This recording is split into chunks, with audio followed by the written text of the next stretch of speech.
Good morning दोस्तों, दृष्टि the vision classes में आपका स्वागत है। मैं रंजीत कुमार गुप्ता। आज हम विस्तृत जानकारी प्राप्त करेंगे कोऑर्डिनेट ज्योमेट्री के बारे में। तो वीडियो को शुरू करने से पहले चैनल को सब्सक्राइब करें, शेयर करें और बेल आइकन दबाना ना भूलें। दोस्तों अब हम वीडियो को शुरू करते हैं। आज हम लोग कोऑर्डिनेट ज्योमेट्री पार्ट 3 में पढ़ेंगे विभाजन सूत्र के बारे में, और साथ ही साथ हम ये भी पढ़ेंगे कि विभाजन सूत्र कितने प्रकार के होते हैं, और हम देखेंगे भी कैसे इसको पता कर पाते हैं। तो चलिए हम लोग सबसे पहले जानने की कोशिश करते हैं विभाजन सूत्र, जिसको हम लोग सेक्शन फार्मूला भी कहते हैं। और सेक्शन फार्मूला किसे कहते हैं, यानी विभाजन सूत्र किसे कहते हैं? तो विभाजन सूत्र से हमें उस बिंदु का निर्देशांक पता चलता है जो किसी दिए गए रेखाखंड को दो भागों में विभाजित करता है, जैसे कि उनकी लंबाई m अनुपात n के अनुपात में होती है। चलिए सबसे पहले हम आपको बता दें कि m अनुपात n, इसके अलावा हम और भी सारी चीज़ें ले सकते हैं, लेकिन हमारी बुक जितने भी हैं, जितने मैथ्स के बुक हैं, उन सब ने इसी को स्टैंडर्ड माना है, इसलिए हमने भी m अनुपात n का ही उपयोग किया। चलिए इससे पहले एक और बात आपको बता दूं कि विभाजन सूत्र हमें कई जगहों पे उपयोग आता है। जैसे कि हम आपको बता दें, इसका उपयोग हम किसी भी त्रिभुज का सेंट्रॉइड पता करने में करते हैं, साथ ही उसका इन सेंटर एंड एक सेंटर भी पता करने में करते हैं। ठीक इसी प्रकार से मैथ के अलावा हम इसका उपयोग फिजिक्स में भी करते हैं। फिजिक्स में इसका उपयोग हम कहाँ करते हैं? तो centre of mass of system पता करने में, और साथ ही उसके साथ इक्विलिब्रियम पॉइंट्स को पता करने में हम इसका उपयोग। अब हम जानना चाहेंगे कि विभाजन सूत्र होते कितने प्रकार से। तो समझिए, थोड़ी देर के लिए हम आपको एक पारिवारिक मामला में ले चलते हैं। आप समझिए कि कभी कभी आपने ऐसा सुना होगा कि जब हमारे घरों में दो भाइयों के बीच जब आपस में बंटवारा होता है, तो ऐसा होता है कि वो दोनों भाई घर के अंदर यानी कि आपस में ही मिलजुल कर क्या कर लेते हैं, बंटवारा कर लेते हैं। कभी कभी ऐसा भी होता है कि वो आपस में बंटवारा नहीं कर पाते हैं, तो बाहर से किसी व्यक्ति को बुलाकर वो क्या करते हैं, आपस में बंटवारा लगवाते हैं। तो ठीक उसी प्रकार से ये सेक्शन फार्मूला भी हमारे पास दो ही प्रकार से होते हैं। एक तो हो गया कि हमारे पास आंतरिक, यानी कि घर के अंदर ही उसकी बंटवारा कर, और दूसरा हमारे पास जो बाह्य था, जो बाहर से एक व्यक्ति आता है और उसे क्या करता है, बंटवारा करता है। यानी कि हम यूँ कह सकते हैं कि हमारे पास सेक्शन फार्मूला दो प्रकार के होते हैं। सेक्शन फार्मूला जो होता है वो हमारे पास दो प्रकार के होता है।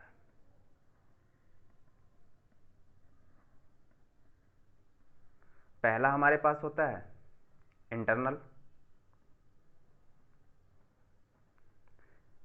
इंटरनल सेक्शन, और दूसरा हमारे पास होता है एक्सटर्नल।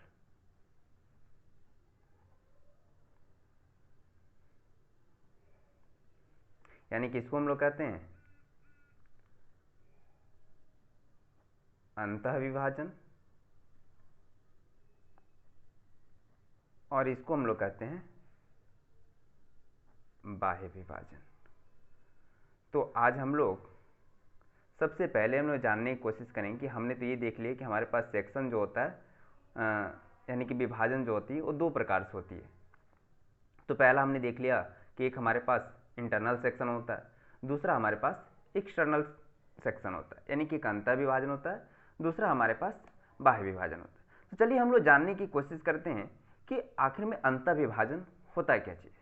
तो अंतः विभाजन में होता क्या है कि एक हमारे पास, जैसे कि हमने आपको दिखाया यहाँ कि किसी रेखाखंड को दो भागों में विभाजित करता है, तो ही हम उसे क्या कहते हैं, सेक्शन कहते हैं। तो एक हमारे पास एक रेखाखंड लेते हैं, जैसे कि मान लेते हैं, माना कि ए बी एक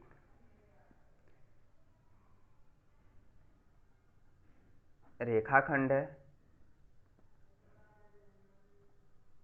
जिसे निर्देशांक बिंदु P या कोई बिंदु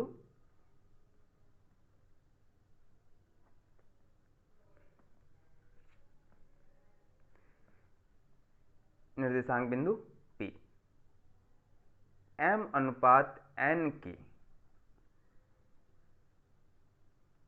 अनुपात में विभाजित करता है।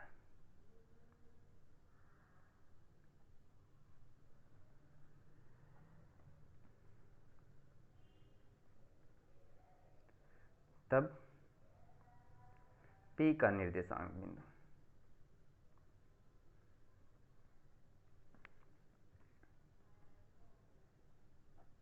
तो चलिए हम लोग P की निर्देशांक बिंदु पता करते हैं। पहला हम यहाँ लिख लेते हैं अंतः विभाजन। अभी हम लोग जो पढ़ने जा रहे हैं वो हमारे पास अंतः विभाजन। तो हमने क्या मान लिया कि हमारे पास एक AB कोई रेखाखंड है जिसका निर्देशांक बिंदु जिसे क्या करते हैं, एक निर्देशांक बिंदु P जो है उसे m/n के अनुपात में विभाजित करता है। तब उस P बिंदु का निर्देशांक हमें पता करना है कि आखिर में वो P बिंदु कौन था जो इस रेखाखंड को विभाजित कर रहा है। तो इससे पहले हम करते क्या हैं कि इसको पता करने से पहले हम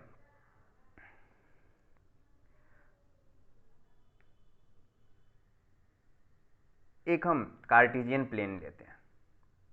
कार्टेशियन प्लेन, तो चलिए हम लोग कार्टेशियन प्लेन लेकर देखते हैं क्या। ये हमारे पास एक कार्टेशियन प्लेन हो गया जिसमें हम इसको कहते हैं एक्स अक्ष और इसको हम कहते हैं वाई अक्ष। तो इस प्रकार से हमने बताया था कि माना कि ए भी एक रेखाखंड है, तो मान लेते हैं कि ए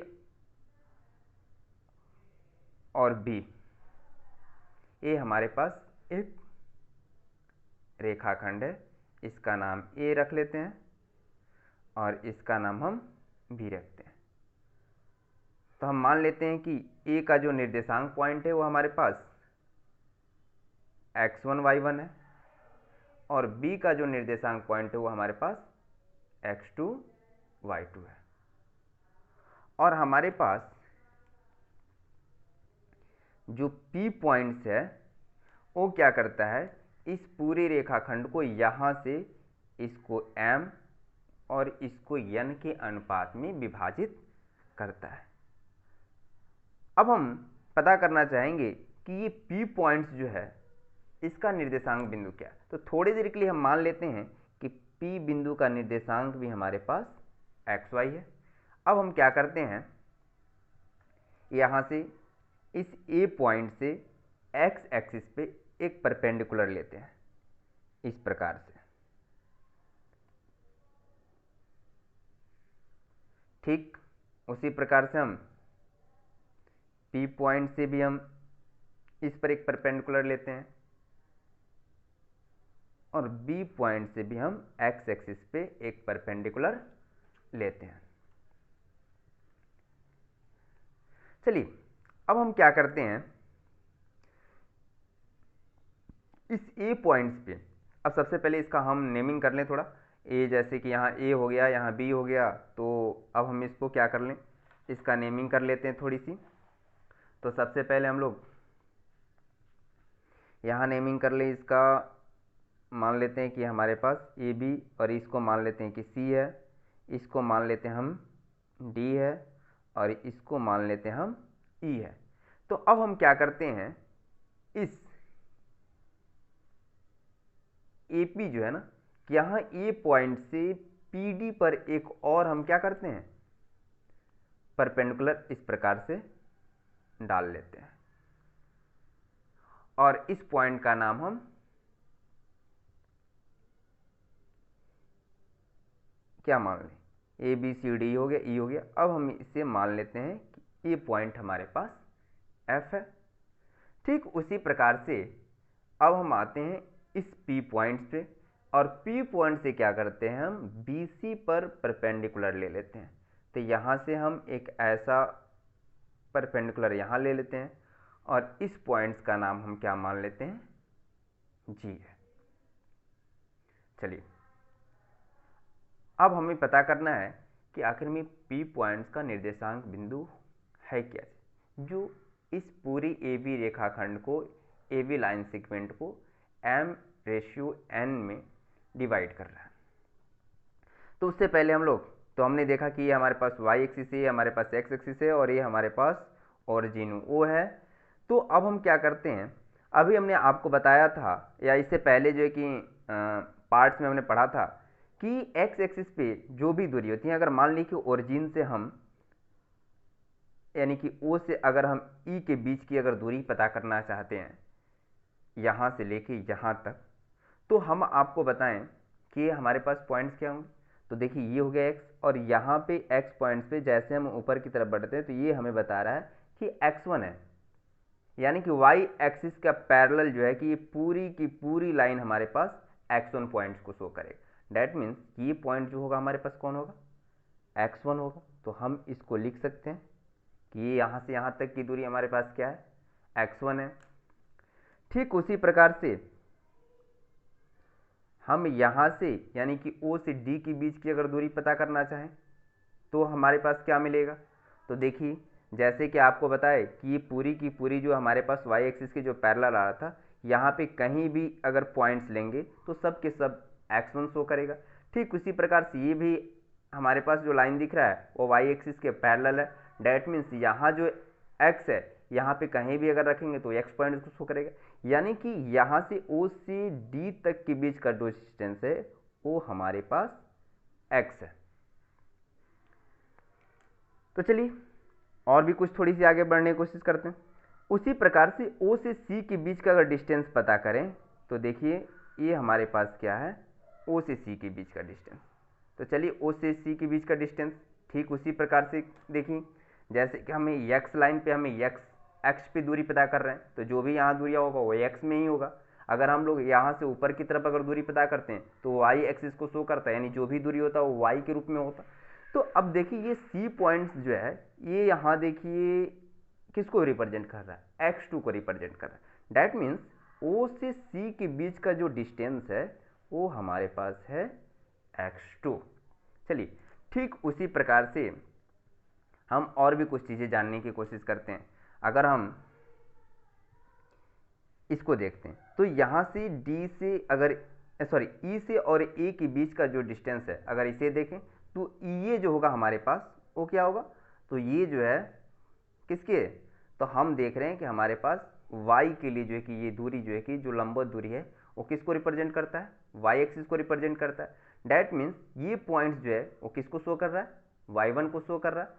डैट मीन्स यानी कि A से E के बीच का जो डिस्टेंस है वो हमारे पास है क्या चीज़, y1। चलिए हम लोग इसको देखते हैं, यानी कि यहीं से हम ले लेते हैं इसके सामने, यानी कि यहाँ से लेके यहाँ तक के बीच का जो डिस्टेंस है ये डिस्टेंस हमारे पास y1 है। क्या है, y1 है।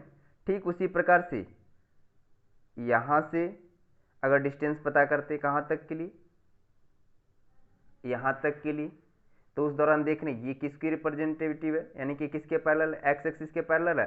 तो एक्स एक्सिस के पैरेलल जहाँ तक भी हम जाएंगे ये सारे के सारे हमारे पास वही पॉइंट होगा जो यहाँ पे दे रखा है। देखिए ये वाई रिप्रेजेंट कर रहा है, तो ये वाई रिप्रेजेंट कर रहा है, इसका मतलब है कि हम कहीं भी अगर इस पॉइंट्स को रिप्रेजेंट करेंगे वो सारे के सारे पॉइंट्स क्या होंगे, वाई होंगे। तो इसका मतलब है कि ये हमारे पास डी से पी के बीच का जो डिस्टेंस है वो डिस्टेंस हमारे पास वाई है। ठीक उसी प्रकार से हम आते हैं बी से सी के बीच का अगर डिस्टेंस पता करें तो बी से सी के बीच का जो डिस्टेंस है वो देखिए कितना है, तो यहाँ पे y कितना है, y2 है। डैट मीन्स यहाँ से यहाँ तक कि हमारे पास जो डिस्टेंस है वो y2 को रिप्रेजेंट कर रहा है। किसको रिप्रेजेंट कर रहा है, y2 को। तो इस तरह से हमने सारी दूरियां लगभग जो की जानकारी कर ली, लेकिन कुछ ऐसी भी चीज़ें जो हमें पता करना। चलिए अब हम देखते हैं क्या चीज़ें।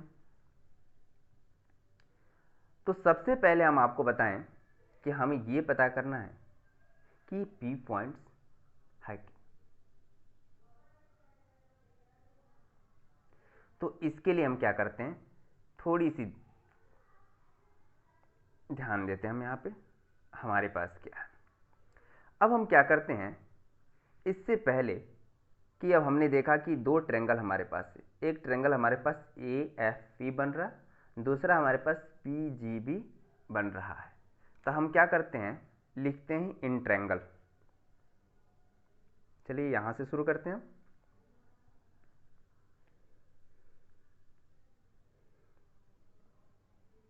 अब त्रिभुज यानी कि ट्रायंगल ए एफ पी और दूसरा हमारे पास ट्रायंगल कौन है, पी जी बी, यानी कि ट्रायंगल पी जी बी में। तो पी जी बी में हम दोनों ट्रायंगल को जब हम कंपेयर करते हैं तो हमें दिख क्या रहा है कि यहाँ पे एंगल एफ जो है, एंगल एफ, ठीक उसी प्रकार से एंगल जी भी जो है 90 डिग्री को रिप्रेजेंट कर रहा है, यानी कि दोनों के दोनों एक राइट एंगल है। तो इसका मतलब है हम ये कह सकते हैं कि angle A F P, angle A F P just equal to हमारे पास किसके, angle P G B, angle P G B, और ये दोनों के दोनों हमारे पास किससे है, तो ये हमें बता रहा है एंगल 90 डिग्री से आपस में क्या हो रहा है, इक्वल हो। सबसे पहले हम आपको बता दें, ये जो एंगल होता है ना, ये बीच वाला जो होता है यही रिप्रेजेंट करता है। देखिए यहाँ एफ, हमें एफ को रिप्रेजेंट करना था, हमने उस पॉइंट्स को बीच में रख लिया। आप चाहें तो आप ए एफ पी के बदले में पी एफ ए भी रख सकते थे उसी तरह से, क्योंकि हमें जिस एंगल को रिप्रेजेंट करना होता है वो हमेशा बीच में ही होता है। उसी प्रकार से जी पॉइंट को यहाँ रिप्रेजेंट करना था तो हमने क्या किया, जी को बीच में रख लिया, तो पी जी बी के बदले में आप बी जी पी भी लिख सकते थे। चलिए अब हम आगे आते हैं। एक तो हमने देख लिया ए राइट एंगल हो गया। दूसरा हमारे पास एक बात और देखिए, अगर हम इस लाइन को बढ़ा दें डॉटेड करके और इसको भी बढ़ा दें, तो ये दोनों के दोनों यानी कि पी जी और ए एफ दोनों के दोनों हमारे पास क्या है, पैरेलल लाइन है। और ये बी ए जो है लाइन, ये क्या कर रहा है, त्रियक रेखा यानी ट्रांसवर्सल लाइन की तरह वर्क कर रहा है। उस दौरान हमारे पास यहाँ का जो एंगल होगा यानी कि एंगल पी जो होगा वो एंगल ए के इक्वल होगा। तो किससे, तो ये जो हमारे पास कॉरस्पॉन्डिंग एंगल से आपस में इक्वल हो रहा है, तो हम इसको रिप्रेजेंट करते हैं। यानी कि अब हम यहाँ से दिखा दें कि angle P A F, angle P A F just equal to, जैसे हमने ए को रिप्रेजेंट करना था हमने ए को बीच में रख लेना, ठीक उसी प्रकार से एंगल पी को रिप्रेजेंट करना, तो हम क्या करेंगे, या तो जी पी बी लिख सकते हैं या पी बी जी लिख सकते हैं। तो चलिए हम लिख लेते हैं एंगल बी पी जी। ये जो है हमारे पास कॉरेस्पॉन्डिंग एंगल से आपस में क्या हो रहा है, बराबर। और कॉरेस्पॉन्डिंग एंगल को हम लोग हिंदी में कहते हैं संगत कोण, यानी कि हमारा ये एंगल जो हो रहा है वो किससे जो है कि हमारे पास हो रहा है, कॉरेस्पॉन्डिंग एंगल से आपस में इक्वल हो रहा है। और आप जानते हैं जब किसी भी त्रिभुज की दो एंगल आपस में बराबर हो जाए तो ऑटोमेटिक तीसरा एंगल हमारे पास क्या हो जाएगा, बराबर हो जाएगा। यानी कि, और हम पढ़े भी हैं, अगर 9th क्लास में हम पढ़े तो हमने कॉन्ग्रुएंट एंड सिमिलर ट्रायंगल के बारे में पढ़े होंगे। तो हमने देखा क्या चीज़ कि यहाँ तीनों एंगल जो है आपस में क्या हो गया, बराबर हो गया। इसका मतलब है कि ट्रायंगल ए एफ पी वो हमारे पास सिमिलर है किससे, ट्रायंगल पी जी बी, त्रिभुज ए एफ पी सिमिलर त्रिभुज हमारे पास पी जी बी है। तो सबसे पहले हम आपको एक बात बता दें कि सिमिलरिटी जो है कि हम यूँ ही नहीं लिख देते, हमें उससे पहले जानना होगा सिमिलरिटी जो ट्रायंगल आप लिखते हैं कैसे लिखते हैं। तो इसमें क्या होता है, जो भी हमारे पास कॉरस्पॉन्डिंग पार्ट होता है वो उसी के साथ ही जुड़ा होता है। जैसे कि हम आपको बताते हैं कि जैसे हमने पहले वाले ट्रायंगल का हमने क्या किया, बेस पार्ट लिया, तो दूसरे वाले भी ट्रायंगल का हमने बेस पार्ट लिया। तो बेस पार्ट इसका ए एफ था, तो हमने देखिए पहले दो हमारे पास ए एफ लिया, उसी प्रकार इसी का बेस पार्ट हमने पी जी ले लिया। अब देख रहे हैं पहले वाले ट्रायंगल का हमने एफ भी लिया जो हमारे पास पेंडिकुलर था, उसी प्रकार से बी जी को हमने परपेंडिकुलर जो था उसको लिया। तो देखिए ये हमारे पास एफ भी लिए, तो दूसरा हमारे पास पार्ट क्या हो गया, जी भी हमने लिया। तो इस प्रकार से हम लोग सिमिलरिटी को लिखते हैं, यानी कि कोरस्पॉन्डिंग पार्ट को साथ में ही लेकर लिखते हैं। चलिए अब सिमिलरिटी का हमने दूसरा भी देखा था, जैसे कि हमने सिमिलर यानी दो ट्रायंगल आपस में सिमिलर तब होते हैं जब हमने देखा कि उसकी तीनों एंगल आपस में इक्वल होते हैं, साथ ही साथ उसके कोरस्पॉन्डिंग साइड्स जो होते हैं उसका रेशियो आपस में बराबर होता है। यानी कहने का मतलब है कि इसका कोरस्पॉन्डिंग रेशियो की अगर हम बात करते हैं, चलिए देखते हैं। जैसे देखते हैं हमारे पास पहला हमारे पास क्या है, इस पार्ट्स को लेते हैं। जैसे कि देखिए हमारे पास ए से पी का, तो देख रहे हैं ये पहला हमारे पास जो है ट्रायंगल है, इसका हम लेते हैं ए पी, तो ठीक इसकी कोरस्पॉन्डिंग पार्ट्स कौन होगा, दूसरा हमारे पास पी बी होगा। अगर नहीं है तो आप यहाँ से भी देख सकते हैं कि इसका पहला और दूसरा हमने लिया, तो इसका भी हमने पहला और दूसरा ले रखा। ठीक ये किसके इक्वल होता है हमारे पास, तो इसका दूसरा कोरस्पॉन्डिंग पार्ट्स देखते हैं। ये देख रहे हैं हमारे पास पी एफ है, इसका जो परपेंडिकुलर ले रखा है पी एफ, तो दूसरे का भी परपेंडिकुलर लेंगे। तो पहले पार्ट का हम क्या करते हैं, पी एफ अगर लेते हैं तो उसी तरह से दूसरे का क्या लेंगे हम, बी जी। ये ठीक जस्ट इक्वल टू कौन सा होगा, तीसरे साइड कोरस्पॉन्डिंग साइड के इक्वल होगा, यानी कि ए एफ बाई पी जी। अब हो गए हमारे पास ये कोरस्पॉन्डिंग। इसका मतलब है कि जिस तरह से A P by P B just equal to हमारे पास P F by B G है, ठीक उसी प्रकार से E P by P B just equal to हमारे पास A F by P G होगा। यानी कि हम इसको चाहे तो हम ऐसे लिख सकते हैं दो भागों में, लेकिन इससे पहले हम दो तीन चीज़ें आपको और बता दें कि इसमें हमें ए पी की आवश्यकता पड़ेगी, पी बी की आवश्यकता पड़ेगा, पी एफ की, बी जी का, ए एफ और पी जी का। तो सबसे पहले इसका डिस्टेंस हम पता कर लेते हैं कि इसका डिस्टेंस क्या होगा। तो चलिए हम यहाँ आते हैं। सबसे पहले हम लेते हैं ए पी। तो ए पी देखिए हमारे पास क्या है, तो ये पी जो हमारे पास पहले से दे रखा है कि m है। अब आते हैं किसको, पी बी। पी बी हमारे पास देखिए कितना है, तो पी बी तो हमारे पास पहले से देख रहे हैं n है। दूसरा हमारे पास क्या है, पी एफ। तो चलिए पी एफ के बारे में पता करते हैं, पी एफ क्या है, ये हो गया पी एफ। अब आते हैं पी एफ हमारे पास है कहाँ, तो पी एफ ये है, तो ये है, तो हम देख रहे हैं कि इतना अगर हिस्सा हमें निकालना है, पी एफ तो इतना ही निकालना, तो इतना में से यानी कि पी डी में से अगर एफ डी को अगर हम घटा दें तो सिर्फ हमारे पास क्या बचेगा, पी एफ ही तो बचेगा। इसका मतलब है कि हम यहाँ लिख सकते हैं क्या चीज़, कि P D minus F D. जैसे हम करेंगे तो ये हमारे पास पी एफ की इक्वल होगा। अब देखिए पी डी हमारे पास कितना है, तो पी और डी जो है कि हमारे पास है वाई, और एफ डी जो है वो हमारे पास कितना है, तो एफ डी जो है कि जस्ट इक्वल टू हमारे पास देखिए किसके, वाई वन के है, यानी कि वाई माइनस वाई वन हो जाएगा हमारे पास। दूसरा आते हैं हमारे पास बी जी है। बी जी देखिए कहाँ, बी जी तो यहाँ है। चलिए हम बी जी पता करते हैं, बी जी हमारे पास कितना है,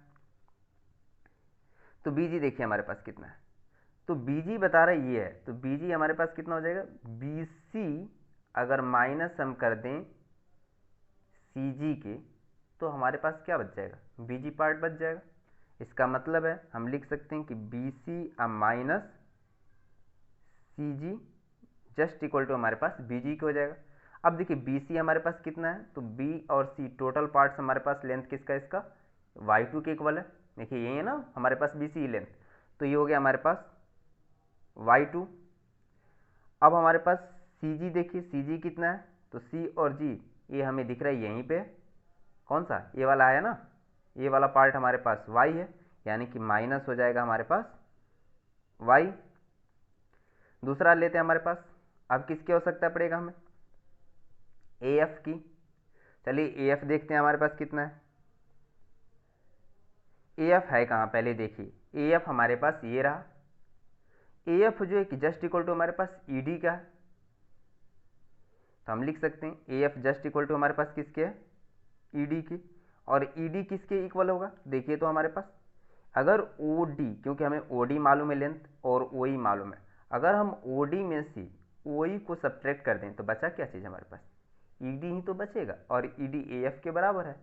तो हम लिख सकते हैं यहाँ पे क्या चीज़, ओ डी माइनस किसका, ओ ई, तो ये जस्ट इक्वल टू हमारे पास किसके हो जाएगा, वो ये हो जाएगा हमारे पास, ओ डी है हमारे पास x1 है, सॉरी सिर्फ x है, सिर्फ कितना है x है, और माइनस हो जाएगा हमारे पास x1। चलिए यहाँ से हटाते हैं, इसको नीचे लिख लेते हैं, ये है हमारे पास कितनी की x माइनस x1।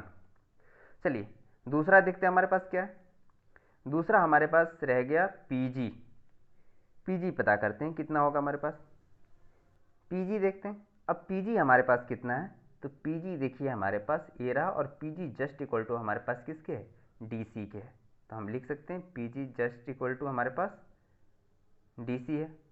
और dc देखिए हमारे पास कितना के इक्वल है, तो dc देखिए ना, dc पता करने के लिए हमें करना क्या होगा, पूरा OC में से अगर हम OD को सब्ट्रैक्ट कर दें तो बस तो जाएगा DC हमारे पास। तो चलिए लिख लेते हैं OC माइनस OD, ये जस्ट इक्वल टू कितना हो जाएगा, तो OC हम देख लेते हैं, टोटल लेंथ हमारे पास x2 है और माइनस हो जाएगा, और OD हमारे पास है x, ये हो गया हमने पता कर लिया सारी डिस्टेंस, और इसी का उपयोग करके हम लोग आगे बनाएंगे। तो चलिए हम लोग अब आगे देखते हैं। तो अब हमने जितनी भी डिस्टेंस हमने पता किया तो सारे डिस्टेंस हमने यहाँ वापस से लिख लिया, और हम यहाँ तक निकाल चुके थे। तो हम ये बता रहे थे आपको कि A P by P B just equal to हमारे पास P F by B G just equal to A F by P G है।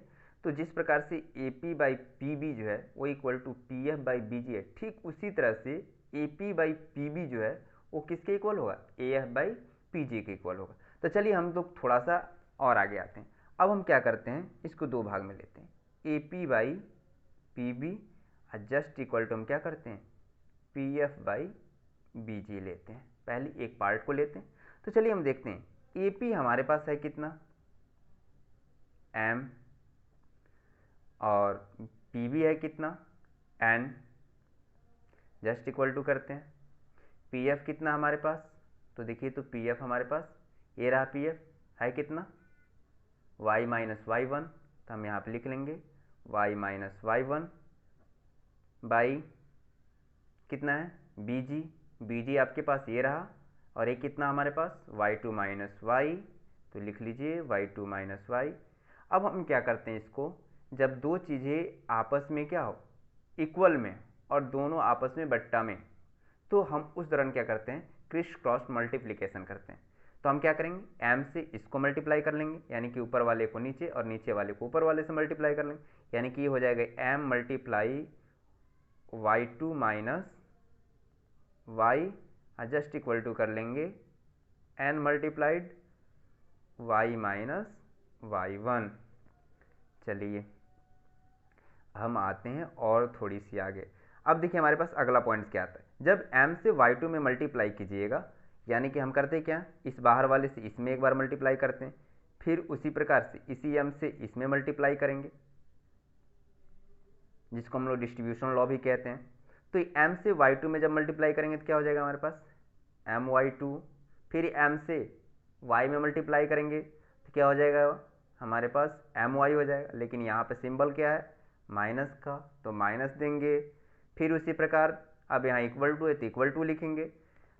अब अगला पॉइंट ठीक उसी प्रकार से जैसे हमने यहाँ मल्टीप्लाई किया, n से y में मल्टीप्लाई करेंगे, फिर n से y1 में मल्टीप्लाई करेंगे, तो n से y में मल्टीप्लाई कीजिएगा तो ny हो जाएगा, माइनस है तो माइनस, n से y1 में मल्टीप्लाई कीजिएगा तो ny1 हो जाएगा। चलिए अब हमें करना क्या है, अब देखते हैं कि हमें निकालना है, यहाँ से सब में दिख रहा y है, दैट मीन्स हम लोग y पता करना है, क्योंकि हम जो पॉइंट्स निकाल रहे थे वो पॉइंट था पी एक्स वाई था। क्या था? पी एक्स वाई था। तो हम y निकाल लेते हैं, फिर x निकालना। तो यहाँ देखिए हम सबसे पहले y ही हमारे पास आया तो हमने y निकालने की कोशिश करते हैं। तो इसके लिए क्या करते हैं, ये y वाले पार्ट्स को एक तरफ छोड़ देते हैं और बाकी को एक तरफ लाते हैं। तो चलिए हम देखते हैं हमारे पास क्या है। ये रहा हमारे पास my2 और ये माइनस में इसको उठा के इधर लाएंगे, ये हो जाएगा हमारे पास प्लस ny1 और जस्ट इक्वल टू यहाँ आएंगे तो पहले से हमारे पास ny1 ये माइनस में इधर आएगा तो प्लस हो जाएगा my।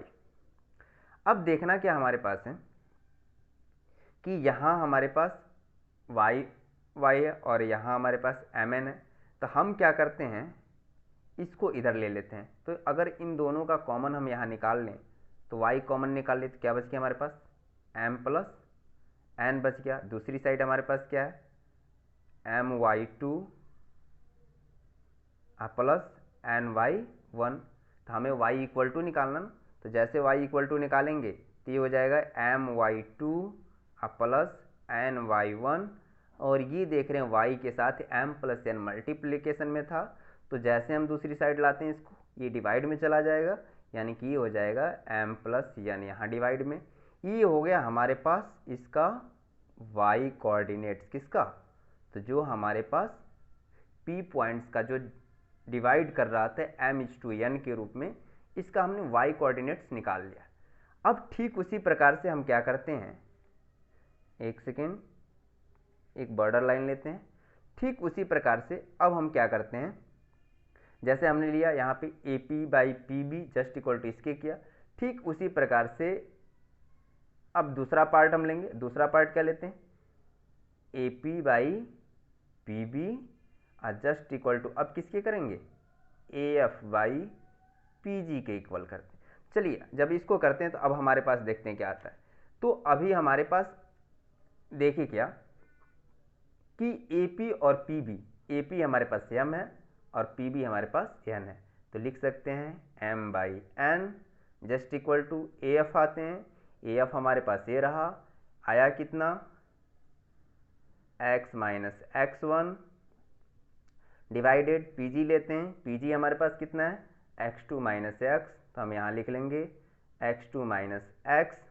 फिर वही काम करेंगे, क्रिस क्रॉस मल्टीप्लिकेशन करते हैं। जब क्रिस क्रॉस मल्टीप्लिकेशन करेंगे तो m के साथ जब मल्टीप्लाई कीजिएगा तो क्या आएगा हमारे पास, x2 माइनस x और जस्ट इक्वल टू n को किसके साथ मल्टीप्लाई करना, ऊपर, तो x माइनस x1। चलिए यहाँ इम्प्लाइज का सिंबल देते हैं।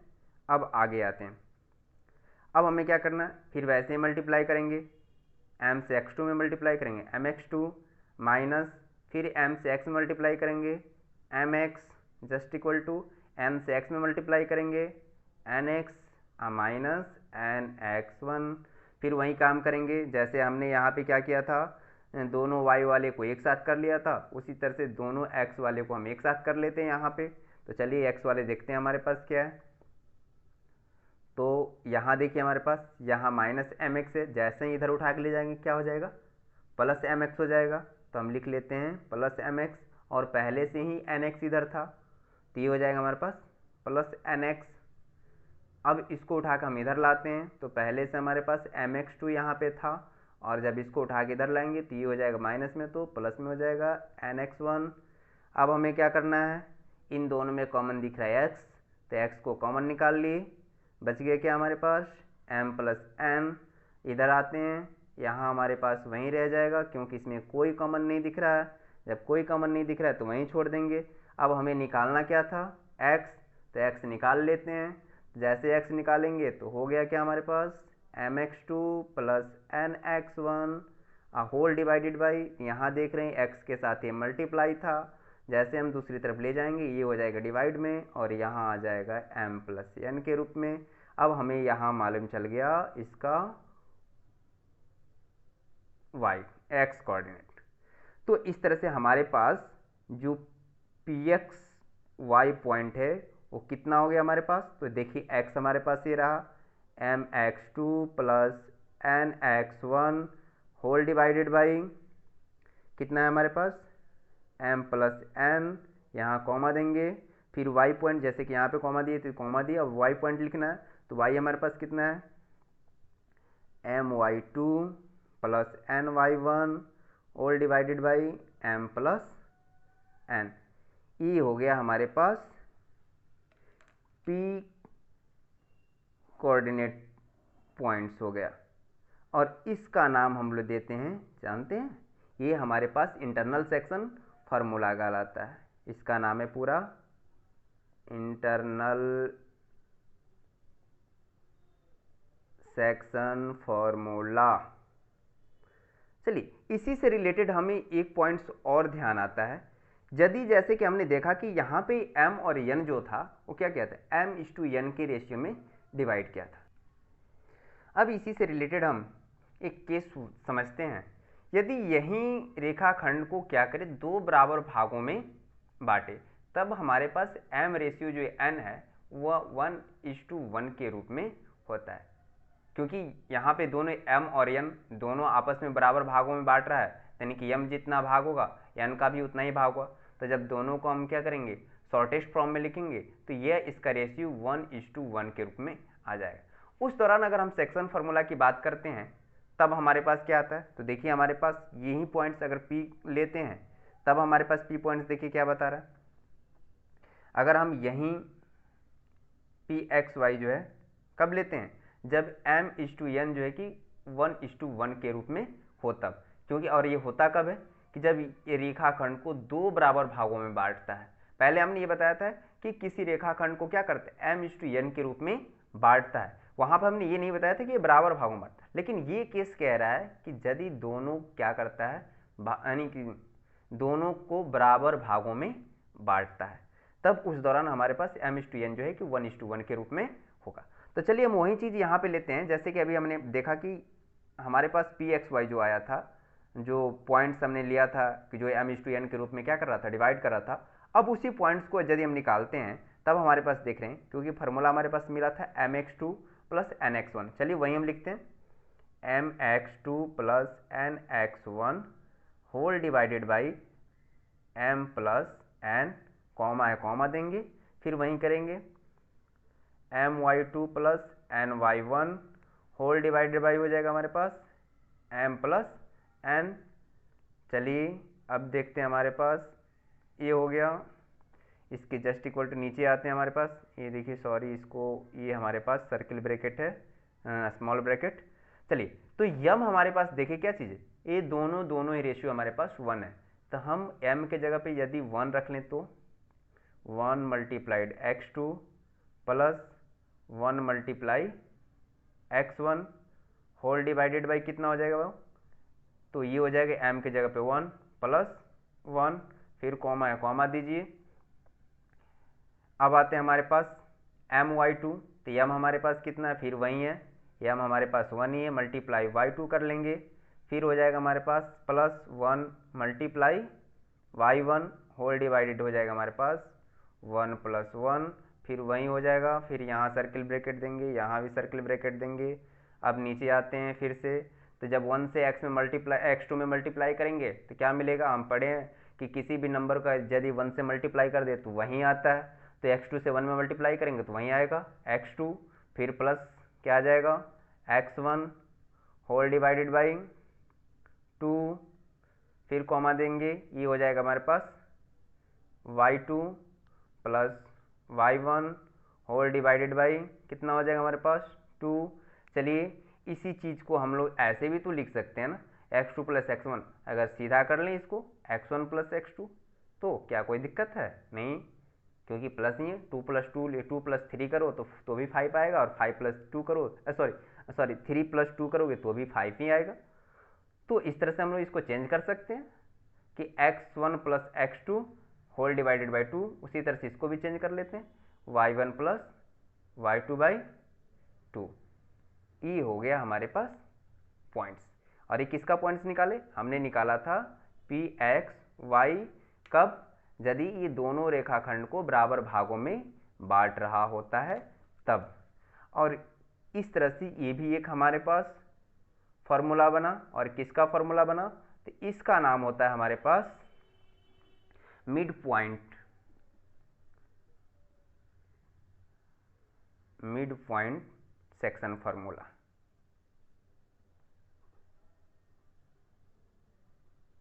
तो इस तरह से हमने केस 1 को भी समझ लिया और यहीं पे हम लोग इसको क्या करते हैं, इंड करते हैं।